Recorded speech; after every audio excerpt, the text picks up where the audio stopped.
I thought I was helping my friend, but I was really helping myself. I have a friend, John, who's always been a bit of a mess. He's the type who gets into trouble, but somehow always manages to talk his way out of it. He recently went through a breakup and he was really struggling with it. I decided to step in and be a good friend.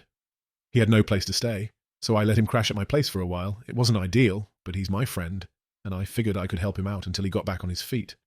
Everything seemed fine at first. We'd hang out, play games, and have late night talks, but after a couple of weeks I started noticing some weird things. Small things, like the way he'd always use my phone when I left the room, or the way he'd snoop through my stuff when I wasn't home. I brushed it off as him being stressed and distracted, but something felt off. A few days ago, I had to leave town for work. I told John to lock up and stay out of my stuff, which he agreed to. When I came back, I went to check on a few things, and that's when I saw it, an envelope with my name on it, tucked inside my drawer. I opened it and found a letter. It was a message from a private investigator.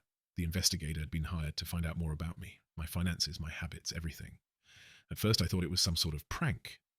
But then I saw the attached documents, a full background check, even a list of people I'd interacted with recently. I was freaked out. I immediately called John asking what was going on. He picked up with a calm, almost rehearsed voice. "Yeah, I'm sorry about all this. I didn't want you to find out this way," he said. It turns out John wasn't just some broke guy who needed a place to stay. He wasn't even heartbroken from the breakup. John had been watching me for months, collecting info. He knew about my job, my relationships, everything. And all of it was to get close to me for one reason. He was after my inheritance. I had no idea, but apparently my late uncle had left me a sizable sum of money. John had figured it out and thought if he could gain my trust, he could access it. He had planned to move in, get me comfortable with him, and then manipulate me into giving him access to my bank accounts and assets. I confronted him, and he admitted it all. He had planned on making me think he was just a good friend, all while setting up the perfect scenario for his scheme.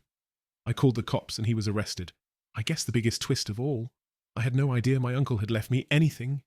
I never even knew about the inheritance until the investigation started. It turns out John knew way more about my life than I ever thought.